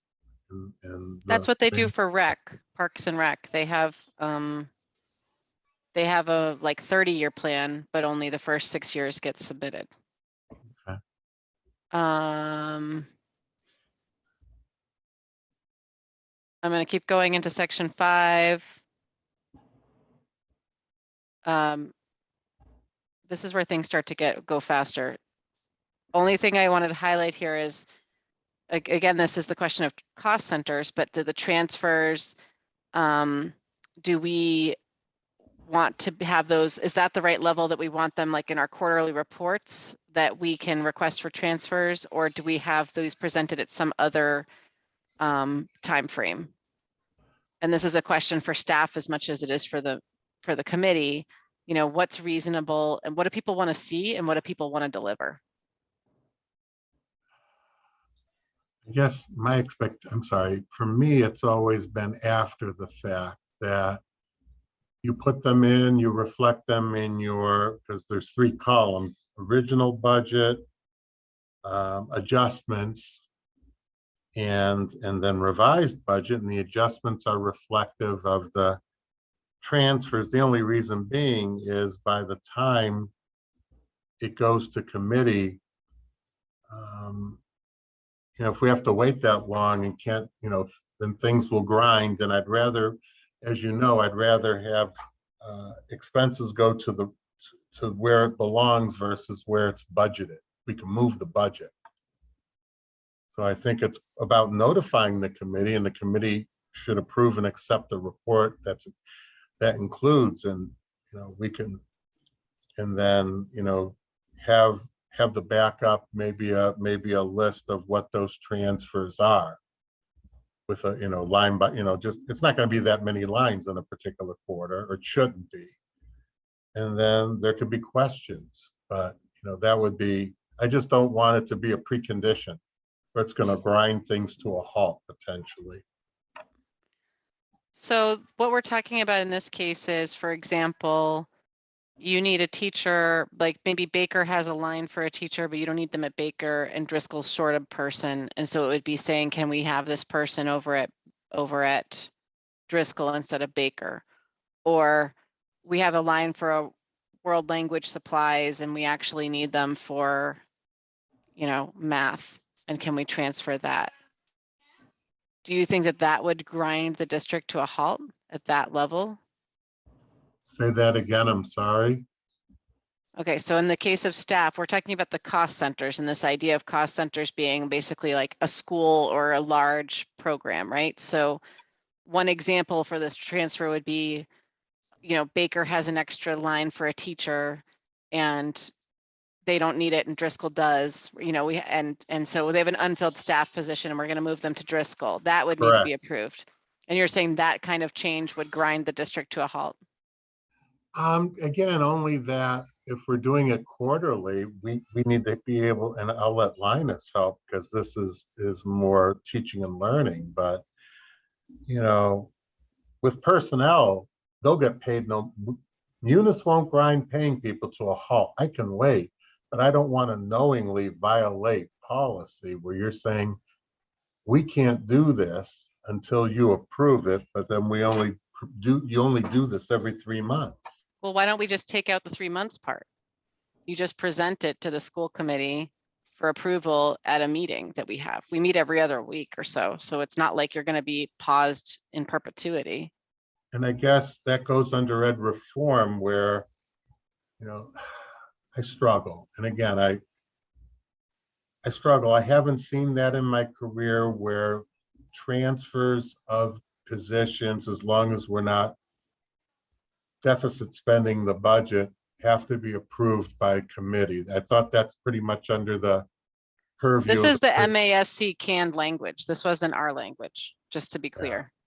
I wouldn't support this, but Linus, please, this is going to have an impact more on you than me. No, it will be all of us in that regard. I would have to, I don't know I need to think about this a little bit more. Because I need to see, because right now we're trying to get our arms wrapped around movement and current policies and procedures of what's actually happening. And so we're working to slow some practices down that have been going on. But in terms of FTE and moving things around, I don't know about this one. So are you going to get back to us on what you think about it? Yeah, let me come back to that one. Okay, David? I largely agree with Sam's remarks. I don't see why this should be under our purview unless there would be some kind of adverse financial or other district consequence for the transfer. But if it were sort of your garden variety switch that doesn't really have any kind of impact, I don't see why that has to come across us. But if there were some kind of significant financial impact or programmatic impact, then I would want to know about it. So maybe having some kind of language that narrows the scope of what would need to be brought to our attention. Okay. I mean, the problem with that is like, what is significant financial or, beauty is in the eye of the beholder on that language, but I hear what you're saying about like some sort of thresholding by which we don't need to know about it unless it's meaningful in some way. Well, in other sections, that threshold's been established at 100,000. So maybe in that's 25,000 other places, yeah. 125 million, I would. Well, the one thing I would say before you get into it, Sam, is just that the programmatic impact, like you could have something that's small dollars and big. Got it. Yeah, I don't know. Anyway, Andy, go ahead. Well, that was my point, is that I think, it's not necessarily about the dollars. This would not happen, but suppose we budgeted for the school adjustment counselors, and then mid-year that, those resources got moved over to world language like that. In terms of dollars, that might not be huge, but in terms of impact, it would be, and we would certainly, want to think about that before it happened. I think we would need to contemplate language that somehow creates some kind of trigger for when there's going to be an impactful programmatic switch, but how you define that's difficult. Certainly harder than just picking a financial amount. I agree. So you're gonna think about it, is what it comes down to. That's fine. This is the federal funds thing about just basically, this is a canned language from MASC, which I believe is just required. So I just left it in. No comments. On authorized signatures, I highlighted here payroll because currently I'm signing accounts payable warrant, but I'm not signing payroll. I'm only highlighting it here because this is actually, I believe, our current language. And we aren't doing it. And so we should probably start doing it. And what could probably just make sense is when I go in to sign accounts payable or Andy or whoever else comes, just also signing off on payroll. Yeah, and I guess I can give you a cover. The bigger issue here is on the off week, the report's 100 pages, and then the not off week it's 300. So then the issue is, and you can spot check it. I mean, I think at the beginning it might be good just for you to have it because that's what I review, and I think after a while you're going to see a pattern and routine. But you know, just to give you an idea of the volume, that's the report I get to spot check it. Okay, and then the other thing on here is about the size of the contracts that that the school committee will sign. So right now we don't do this, but there are some contracts in the district, like particularly transportation. Was there any other ones besides transportation, Sam? I think it was just Eastern Bus and YCN, right? That are Our bigger. computer leases are going to Oh, yeah. be over that. There's not many though. Copier leases potentially could be over that. So Bus just flagging it contract. for people that we would push those, you know, unless people don't want this, we would still sign off on those. Okay, keeping on going. This is when the bonded employees about this, and there's an open question on this one. And Sam, you're going to come back to this one because the district or the town is self-insured, and so we weren't sure if this was actually relevant. So will you check back with Justin on this or whoever? Yeah, I got to too? call into him, but again, I have a strong suspicion. I've never filled anything out because I have in other jobs where you know, it's called a fidelity bond. But again, I'll follow up. Okay, great. Next one is reporting. So Linus is responsible for the accounting and all that. And then we'll get periodic financial statements, including quarterly financial summary report by cost center. There it is again, and budget category. Other financial statements. This is supposed to be, sorry, this is actually like that. And then any new program or project costing more than 25,000 for which money hasn't been already allocated.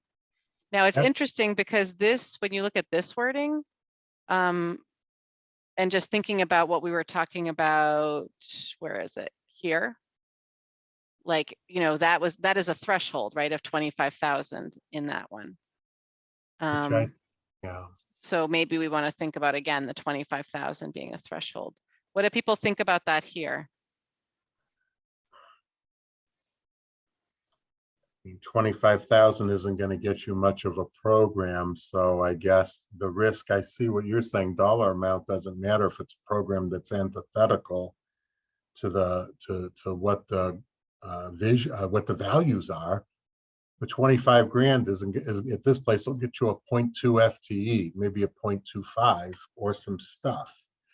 So I think it's a bit low, but that's me. Committee members?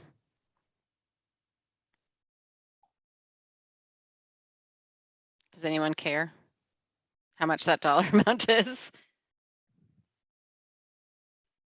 I mean, this 25. Define new program, Mariah. Define new program is what it comes down to. during the budget year, we decide to do something and move money around, or would that be something as part of our overall budget presentation? I guess that I would want a little bit of clarity. Well, and one would think that you would err on the side of Okay. more information rather than less. Oh. And then just highlighting here about if there's any money left, what the plan would be. I think we'll leave this the way it is now because no one seems to care if it gets changed. Sam, on audits, you had some recommended changes here. Oh, I think- just the end of the year financial, which again, I mean, it's due September 30, but the audit itself is due to DESI by March 31st of the subsequent year. That's in the first one, and the year financial compliance. When it says the department, what department is this referring to? Do they Department of mean, DESI. okay. Is it elementary and secondary education? Secondary I don't know why it education. isn't written in here. Well, that's what it, yep. Okay. And And then, the so audit is it, report itself is due March 31st of the subsequent year. this is canned MASC language, I is mean, due by March 31st of the subsequent year. that is correct. Okay. And then is there anything else here we needed to change on this? No. Okay. And I don't know what this federal grants audit spends about Single audit thresholds. is over 750,000. That changes over, it used to be 250. Now we're well over. It means we're subject to the, it's called the single audit. It's also called, it's an A130. Yeah. Okay, so is it about or above? I don't know why they have the word about here. That's what was confusing Above. me. Above, Above. okay. And then are we auditing our student activity accounts annually? We need to do it internally, and I haven't, again, it's on a list. So the statute is every 3 years you need an external audit, and every year you got, on the off years, you got to do it yourself, Okay. internal. Okay, so you're gonna, but anyways, that's fine to include here. Yeah. Then we get to purchasing. Does anyone have any comments on purchasing? Raise your hands or speak up if you do. Okay, more purchasing authority and procurement. I'm just gonna keep going unless someone says something. Payment procedures, I had a comment on, because this does not actually comport with what we do now. The school committee does not receive monthly lists of bills. And then it's not like all of this we don't do. We cover this in the bit up here about Oh, yeah, and I'll about this, reconcile for about you. the, and so do we, like, we don't want to include this wording, I don't think, Well, as I'll it is. reconcile for you, Mariah. So this language was probably, well, it's fairly current. There was the Municipal Modernization Act, which changed the whole, you had to first have a majority of the school committee sign these things to now having Mariah, or, you know, the chair of the sub. And then the chair of the sub is then entrusted and tasked with reporting, as you do, to the school committee. And so that's what it is now. It could change again, but you know, this doesn't reflect current reality. So that's why I'm saying we should just delete it. Yeah, I mean, it's covered by statute anyway.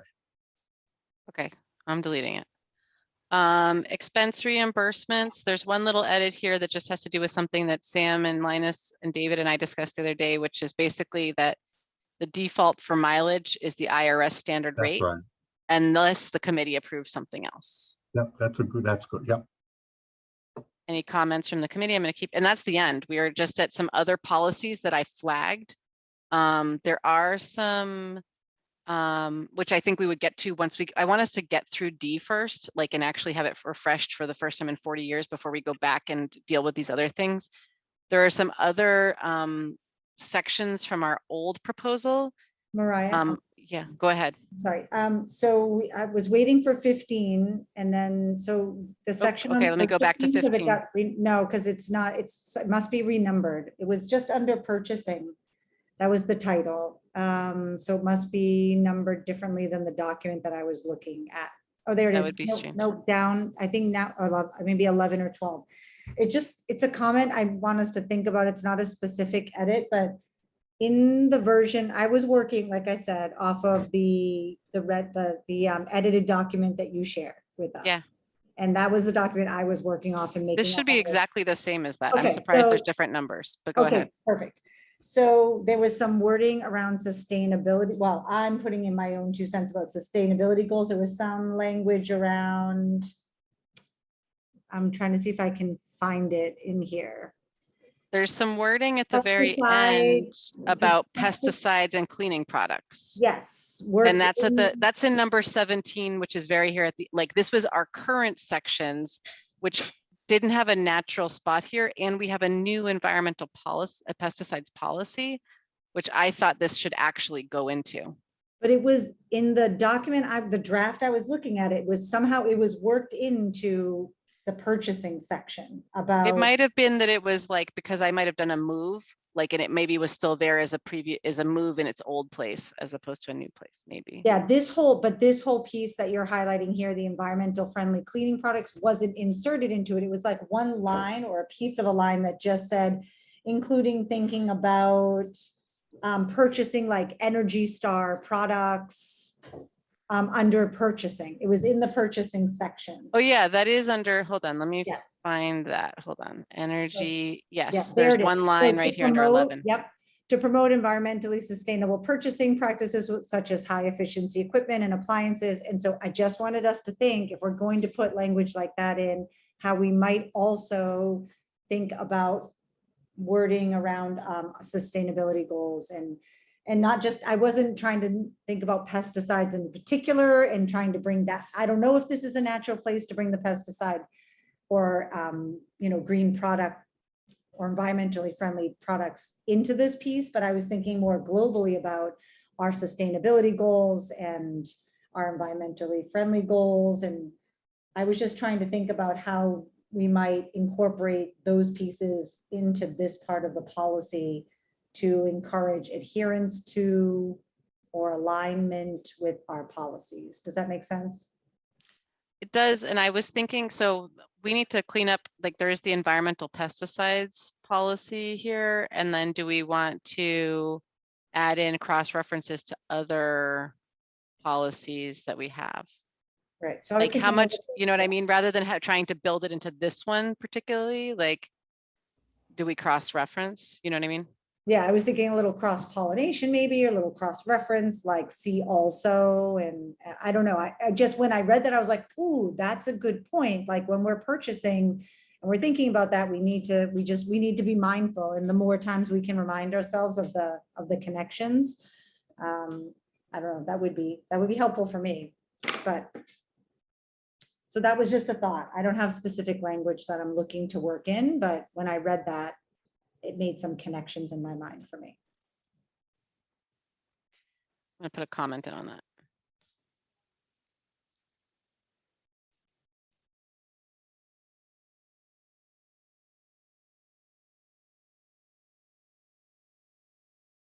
Okay, and then just to mention again that there is this pesticides policy, which, or environmentally friendly cleaning products, which I didn't think belonged in the purchase, but like, it might actually, it maybe should even go into that new, like, wording here should go into that other policy. Because this is about the environment, like the impacts of cleaning products. Are you thinking it should go into the sustainability policy? Is that what you're thinking? I'm thinking, yeah, because I thought it ties more neatly with there. To me, it's not like, this is not a financial policy, like right here about staff being responsible for, cleaning products, like disposal of them. I don't know. It just didn't belong where I thought, where it was right now, I thought, so. And then the other big thing was like sales calls. I also didn't think that belonged in the financial, the finance section. and like that bit, and then student activity accounts. And the balances of student activity accounts didn't necessarily go in this section either. Well, the student activity accounts, that's like the field trip money, right? Well, Sam? the sales calls, I can tell you why. I've never seen it, but I like it. I'll tell, like, with 403B people, I have to fend them off every way because they look at our teachers as a captive audience to sell investments. So do you want this to go into section D? Should we put a new section in on section D and say, yes, we should have this be here, or is this more of like a building? It covers my ass is what it does. Well, but or does it belong in building operations?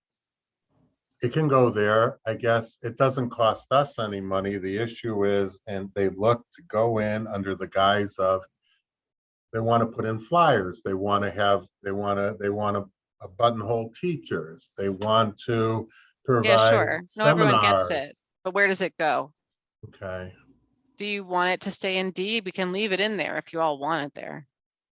I've never had this, so I can point to a policy and say, it ain't me that's the meanie. It's in our policy, and I've always had to do that. It's just, it's one of those things. I think this is very well intended because let me be clear. We value people it's a great benefit to be able to shelter money into deferred comp. It's just, Well, we don't need to get into the details of it because we also only have 3 minutes left.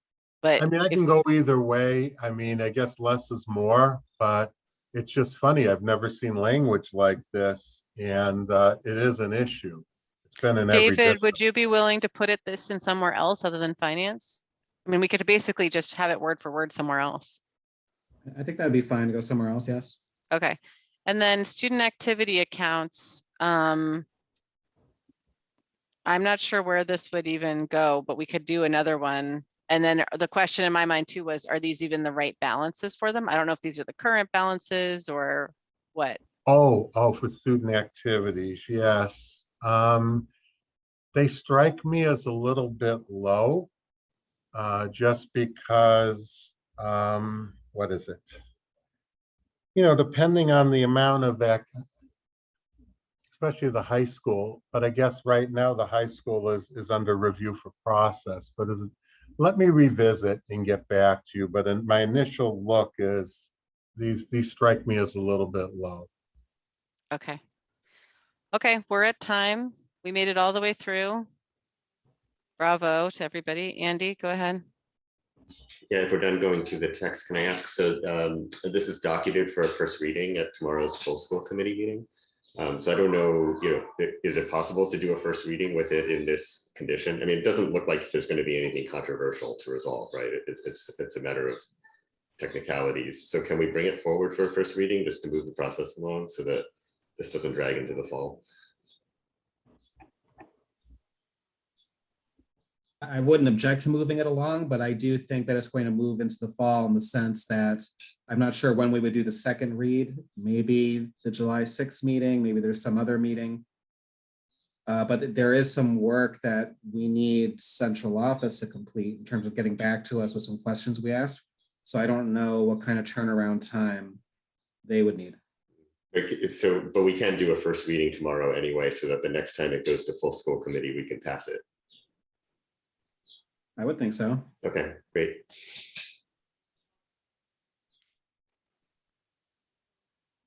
Okay. Thank you all for your guidance and support. I know this has been a long time coming. I'm excited. Thank you all for collaborating on the 40-year policy. Okay, are we all set? When people are getting excited about policy. We do need to It's a special formally, crowd. we do need to formally recommend the referral. So Andy, I'll take that as a motion to refer to the full school committee. I'll second that motion. Andy, your vote. Yes. Jennifer, your vote. I'm sorry, repeat your question before my asking for my vote. Referring to the full school committee for Yes. first read. And I also vote yes. Great. Are we all set? We are, yes. Okay. Have a good night, everybody.